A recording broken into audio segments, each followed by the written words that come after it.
مزز حوتي نإرترا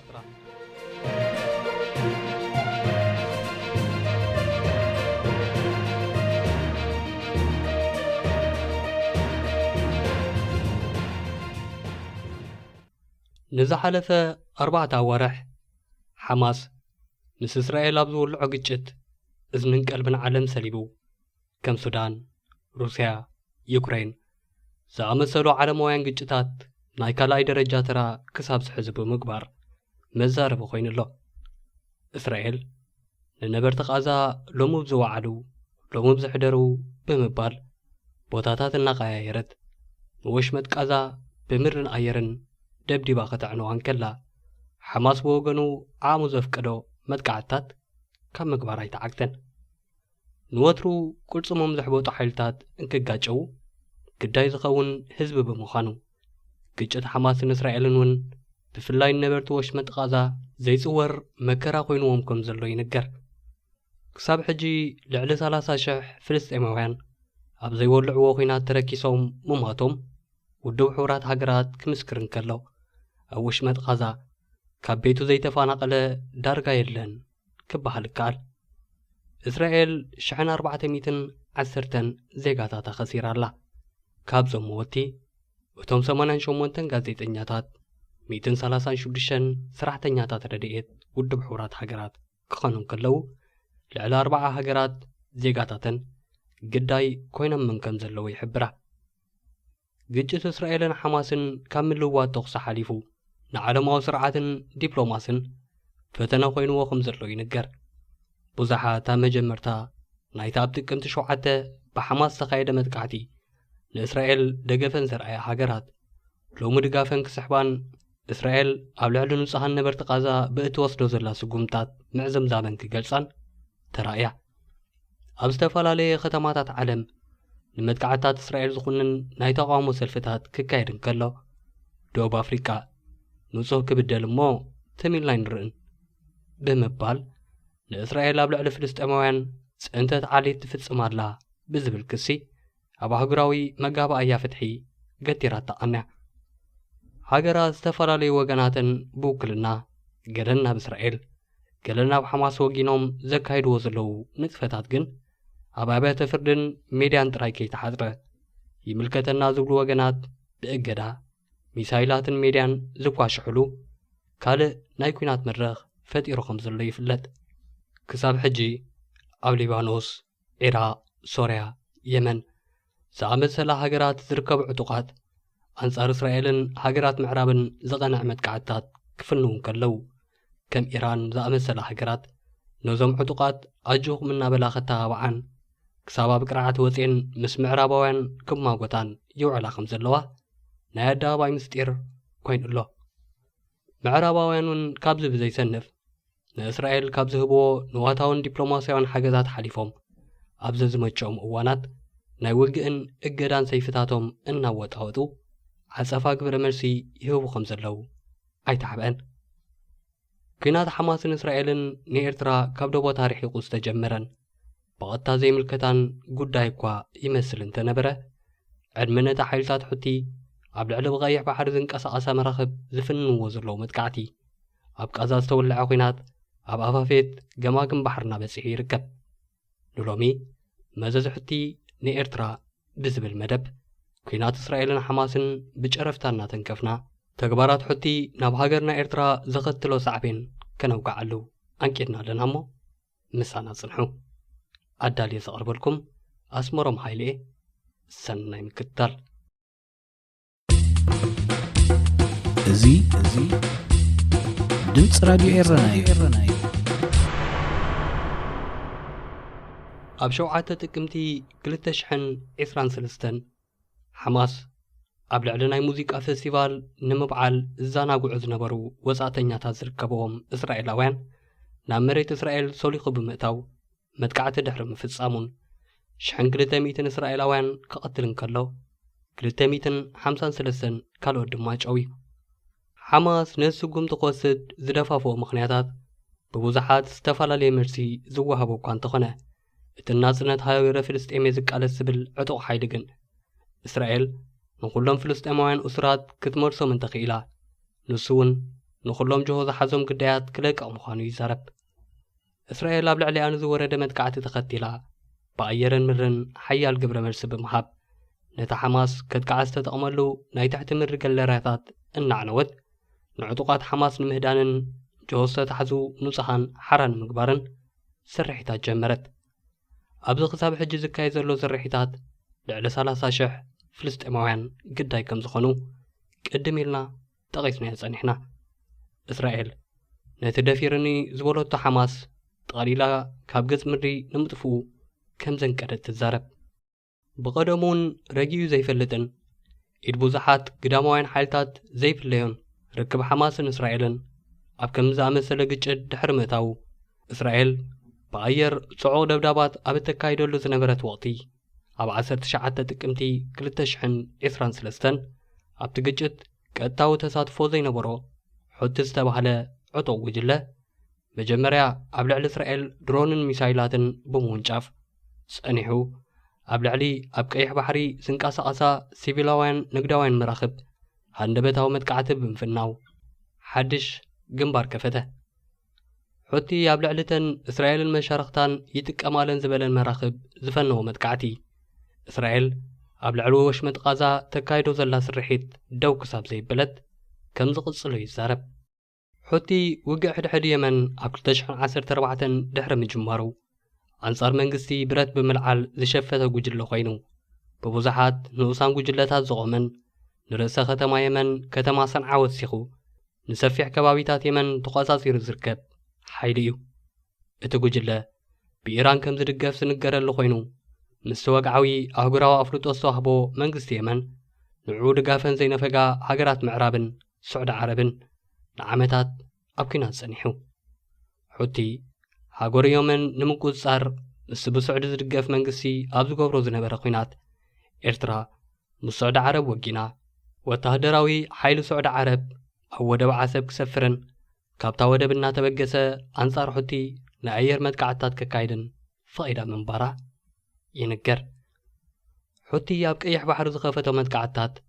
ብዙሓት መራኽብ ነቲ ቀጠና ገዲፈን ጉዕዘአን ብመንገዲ ደቡብ ኣፍሪቃ ክቕይራ ኣገዲድ እዩ። ዋላ እኳ ዝበዝሑ እቲ ዕጡቕ ጉጅለ ዝትኩሶም ሚሳይላትን ዝልእከን ድሮናትን ብጸረ ሚሳይል እስራኤልን ኣሜሪካን ከም ዝመክን ዝንገረሉ እንተኾነ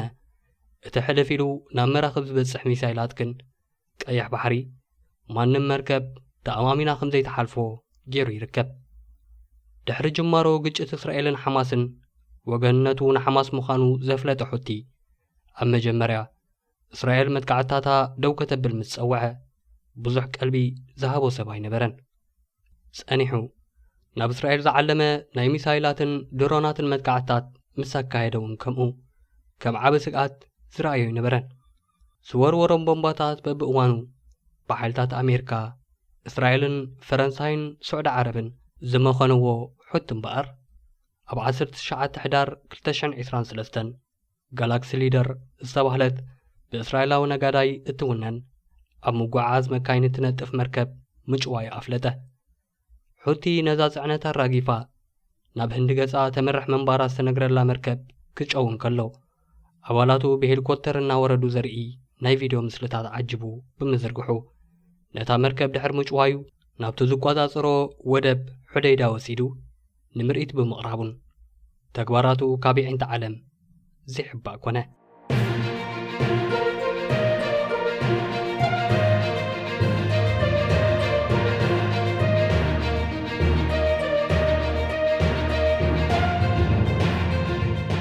ካብኡ ንኔው ኣብ ዝቐጸለ ወራሓት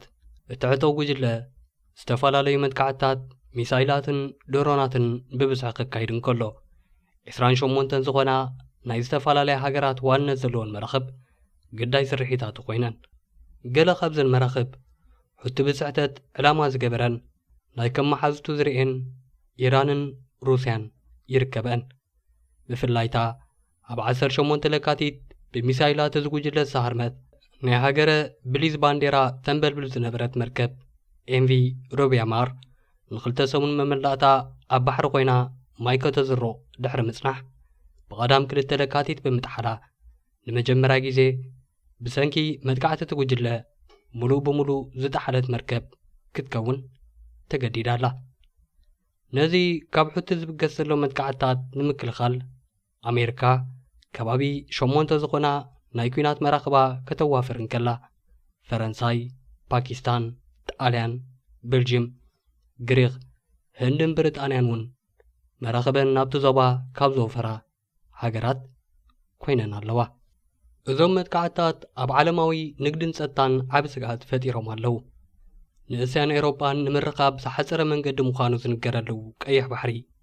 መብዛሕትኡ ነዳዲ ዝኾነ 10 ሚእታዊት ናይ ዓለምና ንግዳዊ ኣቕሑ ይመሓላለፈሉ። ብሰንኪ ዝግጭት ግን 6 ካብተን 10 ዝዓበየ ናይ ዓለምና ናይ መርከብ መጓዓዝያ ዘካይዳ ኩባንያታት ትቐይሕ ባሕሪ ዘካይደኦ ጉዕዞ ደው ከብላ ተገዲደን ኣለዋ። ኣብ ክንድኡ እዘን ትካላት ካብ እስያ ናብ ኤውሮጳ ንምብጻሕ ብመንገዲ ኬፕታውን ናይ ደቡብ ኣፍሪካ እናተጓደላ ናይ 6,000 ማይልስ ተወሳኺ ጉዕዞን 3 ሳምንታት ተወሳኺ ምድንጓይን ተቓሊዐን ኣለዋ። ዓበይቲ ናይ ኢንሹራንስ ትካላት እውን እንተኾነ ብቐይሕ ባሕሪ ካሓልፋ ንዝደልያ መራኽብ ዝህብኦ ዝነበራ ናይ ኢንሹራንስ ኣገልግሎት ሙሉእ ብምሉእ ደው ኢሉሎ። ካብዚ ዕጫ ዘምለጣ ናብ እስራኤል ዝኸዳ መራኽብ ጥራይ ክኾና እንከለዋ ንሰን እውን ንመድሕን ዘኸፍልኦ ክፍሊት ብ250 ሚእታዊት ክውስኽ ኮይኑሎ። ናይ እስራኤል ወደብ ኢልዮት ንጥፈታቱ ብሰንኪ ዝመጥቃዕትታት ብ85 ሚእታዊት አንቆልቂሉ እታ ቁጠባዊ ጸገማት ከም ዘለዋ ዝንገርን ካብ ወሽመጥ ስውፅ ዓመታዊ 9.5 ቢልዮን ዶላር ኣታዊ ትግሕጥን ዝነበረት ግብፂ ብሰንኪ ዝመጥቃዕትታት ንወሽመጥ ስውፅ ዝጥቀማ ዝነበራ መራኽብ ብምንካየን ካብኡ ትረኽቦ ዝነበረት ኣታዊ ክወላን ኣብ ሽግር ዘሎ ቁጠባኣ ተወሳኺ መንዳዓት ክኾናን ምዃኑ ይንገር።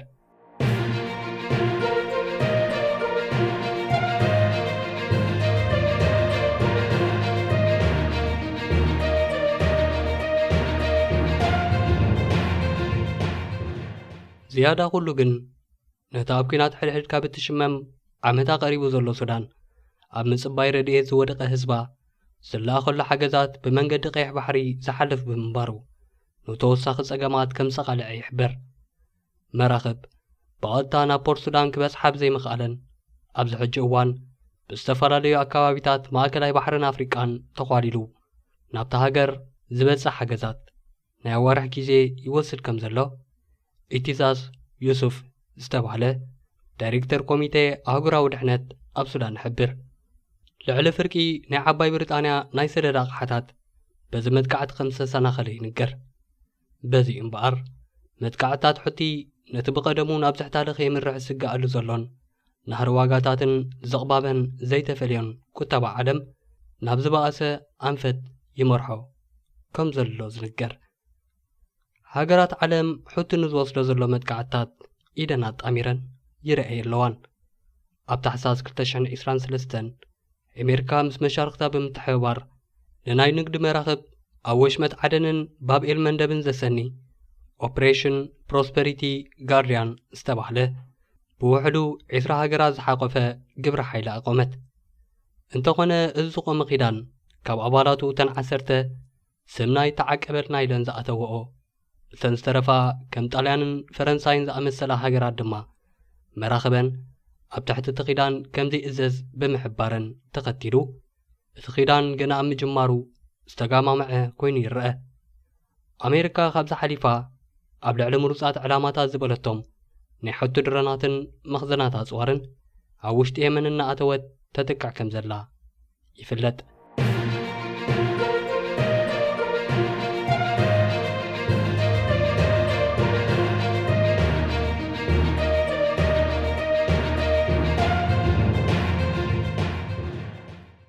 እዚ ኩሉን ክፍጸም እታ ኣብ ዘመነ ህግደፍ ካብ ኣህጉራዊ መድረኻት ብዓብዪ ዝተገለለት እንተተሳተፈት እውን ናይ ፀይቂ ተራ ንምጽዋት ጥራይ ከም እትርከብ ዝንገረላ ኤርትራ ክሳብ ሕጂ ነዛ ኣብ ኣፍ ደገ ባሕራ ዝግበር ዘሎ ቁርቁስ ኣመልኪታ ዘለዋ መርገጺ ገና ኣይፍለጠትን። ኤርትራ ምስ ሓይልታት ሕቲ ይኹን የመን ሰናይ ዝምድና ይጸንሓን። ምስ ሃገረ የመን ኣብ 1994 ክሳብ 1995 ብሰንኪ ደሴታት ሓንሽ ዝቑር ናብ ኪናት ኣምሪሓ ድሕሪ እቲ ኲናት ብዝተዋህበ ኣህጉራዊ ብይን ነተን እጀታይ ትብለን ደሴታት ንየመን ኣራኪባ ክትወፅእ እንከላ ምስ ሓይልታት ሕቲ ኣብ 2014 ኣብ መንጎ ሓይልታት ሕትን ብስዑዲ ዓረብ ዝምራሕ መንግስቲ የመንን ኣብ ዝተወልዐ ግጭት ፀግዒ ሱዑድያ ሒዛ ብምስላፍ ወደብ ዓሰብ ሃገረ ሱዑድያ ኣብ ልዕሊ ሓይልታት ሕቲ ናይ ኣየር መጥቃዕታት ንኸተካይደሉ ፈቒዳ ምንባራ ይንገር። ብድሕሪኡ ዝቐጸለ ዝምድና ኤርትራን የመንን ግን ኤርትራ የመናውያን ገፈፍቲ ዓሳ ካብ ምእሳር መንግስቲ የመንን ሕትን ዜጋታትና ፍትሒ ኢሎም ካብ ምክርኻር ዝሓልፍ ኣይነበረን። ኤርትራ ወላ እኳ ምስ ሕቲ ይኹን መንግስቲ የመን ሰናይ ዝምድና ኣይጽንሓያ ኣብ ጉዳይ ፍልስጥኤም ተረጋጋፂ መርገፂ ስለ ዘለዋ ግን ብቐጥታ ግዳይ መጥቃዕታት የመን ኣይኮነትን። ኣብ ዘመነ ፕሬዚደንት ኢሳያስ ዝረአ ንግዳዊ ምንቅስቓስ ዘይብላ ሃገርና ንወደባታ ስለ ዘይትጥቀመሉ ቀይሕ ባሕሪ ኣብ ሓደጋ ብምእታው ኣብ ቁጠባኣ ዘጋጥም ዝተጋነነ ጽልዋ ከም ዘይህሉ ይሕበር። ወላ እኳ ኤርትራ ዝበዝሕ ንግዳዊ ንጥፈታታ ካብ ከም በዓል ሱዳን ብዝኣቱ ኮንትሮባንድ ዝካየድ እንተኾነ ኣብ ሱዳን ኣጋጢሙ ዘሎ ኲናት ሕድሕድን ወደባት ሱዳን ብጽልዋ መጥቃዕትታት ሕቲ ዝርካቡ ንጥፈታትን ስለ ዝተቋረፀን እታ ሃገር ናብ ወደባታ ተመዲሳ ሸቐጣት ከተእቱ ክትግደድ ምዃና ይግመት። ከምዚ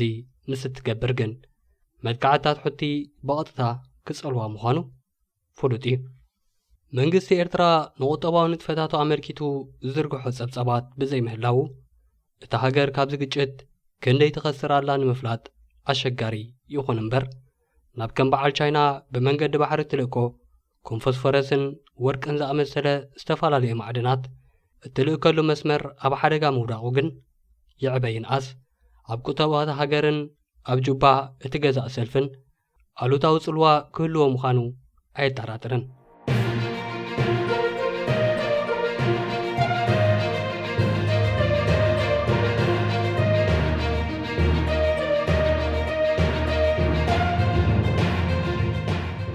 ብዓብዪ ኤርትራ ምችውትን የመንን ሓቢራ መዳወብቲ ናይቲ ኣገዳሲ ንግዳዊ መትኒ ባብ ኤልመንደብ እያ። ኣብዚ ሕጂ እዋን ባብ ኤልመንደብ ብሓይልታት ኣሜሪካን መሻርክታን ዝሕሎ ናይ ኲናት ዞባ ኮይኑ ምስ ምህላው እቲ ምስ መንግስቲ ኣሜሪካ ዘይውዳእ ህለኻ ኣለኒ ዝብል መንግስቲ ህግደፍ ንምትእታው ዝሓይሊ ኣብ ከባቢ ክሊ ማያቱ ከመይ ይኽርዮ? ገዚፍ ህላዊ ምዕራባውያን ኣብ ዝኽሊ ነቲ መንግስቲ ቅሳነት ዝህብ ድዩ? ክሊ ማያቱ ካብ ከም በዓል ሕቱ ዝኣመሰሉ ዝተረቓቑ ሓይልታት ክከላኸል ዓቕሚ ዝሓፅሮ መንግስቲ ኤርትራ ድሕነት ክሊ ማያቱ ንምውሓስ ምስ ምዕራባውያን ክተሓባበር ዲስ ወይስ ከም ዝገብሮ ዘሎ ርእሳ ኣብ ሑፃን ተቐበረት ዝተሓበአት ከም ዝመስላ ሰገን ዘምስል ስጉምቲ ይቕጽል ዝብሉ ሕቶታት ንስርዓት ኣስመራ ምቕራብ ብዕራይ ሓሊብካ ጸባ ከም ምጽባይ ይብሉ ዝተፈላለዩ ተንተንቲ። ሓደ ነገር ግን ዝያዳ ኩሉ ንጹር እዩ። ገዛ ጎረቤትካ ክቃጸል ናብ ገዛኻ ምልሓሙ ስለ ዘይተርፍ ዕጡቓት የመን ንሓማስ ክንድግፍ ኢሎም ዝወልዕዎ ግጭት ንኤርትራ ብቐጥታ ክጸሉ ምዃኑን መንግስቲ ኤርትራ ነዚ ጉዳይ ከም ዘይናቱ ርዩ ንነዊሕ ክቕጽል ከም ዘይክእልን ገለ ኤርትራውያን ውሃብ ትርኢቶ እቲ ስርዓት ምስ ምዕራባውያን ሃገራት እናተሓባበረ ማያዊ ኽልታቱ ክውሕስ ነቲ ገማግም ባሕሪ ክሕልዎ ፊሩ ዘሎ ኣህጉራዊ ሓይሊ ደጀን ብምሃብ ኣብ ኣህጉራዊ መድረኻት ዘለዎ ሕማቕ ስም ክሐድስ ይመኽሩ። ካብዚ ሓሊፉ ኤርትራ ነቲ ኣጋጢሙ ዘሎ ሽግር ብዝግባእ ምስ እትምዝምዞ ምስ ምዕራባውያን ሓይልታት ዝጸንሐ ሕማቕ ዝምድና ትሕድሰሉ ወተሃደራውን ቁጠባውን ዓቕሚ እትኸስበሉ ኣጋጣሚ ክኽሰት ከም ዝኽእል እውን ግምቶም ኣቐምጡ። ብዘይካ ስልጣኑ ንምሕላው ንኻልእ ጠቕሚ ዲፕሎማስያዊ ምትዕጽጻፍ ክገብር ከም ዘይክእል ዝንገረሉ መንግስቲ ኤርትራ ግን ነዚ ብለባማት ደቂ ሃገር ዝቐርብ ንሽግራት ናብ ስትራቴጂያዊ ረብሓ ናይ ምቕያር ምዕዶታት ክቕበል ዘሎ ተኽእሎ ትሑት እዩ። ይኹን እምበር ድሕነት ክሊ ማያቱን ወደባቱን ኣብ ምልክት ሕቶ ኣብ ዝኣተወሉ ኩነታት እንተወሓደ ድሕነት ልዕላዊ ክሊ ማያቱን ምውሓስ ነቲ ኣብ ቀይሕ ባሕሪ ዝፍጸም ዘሎ ድራማታት ብኣተኩሮ ክዕዘብ ምስቶም ኣብ ድሕነት እዚ ክሊ ማያት ተዋፊሮም ዘለዎ ሓይልታት ድማ ብንጥፈት ክዋሳእ ግዴታ ይመስል። በዚ ኮይኑ በቲ ምስ ሓይልታት ሓማስ ወገንነቱ ንዘፍለጠን ኣብ የመን ሓያል ህላወ ንዘለወን ሓይሊ ሕቲ ወተሃደራዊ ንጥፈታት ኣሜሪካን መሻርክታን ጀሚርዎ ካብ ዘሎ መጥቃዕታት ሙሉእ ብምሉእ ደው ከብሎ ዘይሕሰብ እዩ። ወላ እውን ሕቲ ክሳራታት ዝሰከም ኣብ መንጎ ሕትን ኣህጉራውያን ሓይልታትን ኣብ ቀይሕ ባሕሪ ብሚሳይላትን ድሮናትን ዝግበር ተኽሲ ክሳብ ዝቐጸለ ንግዳዊ ንጥፈታት ቀይሕ ባሕሪ ናብ ንቡር ክምለስ ኣይኮነን። ሕቲ እስራኤልን መሻርክታን ናብ ወሽመጥ ቃዛ ረድኤት ክኣቱ ምስ ዝፈቕዳ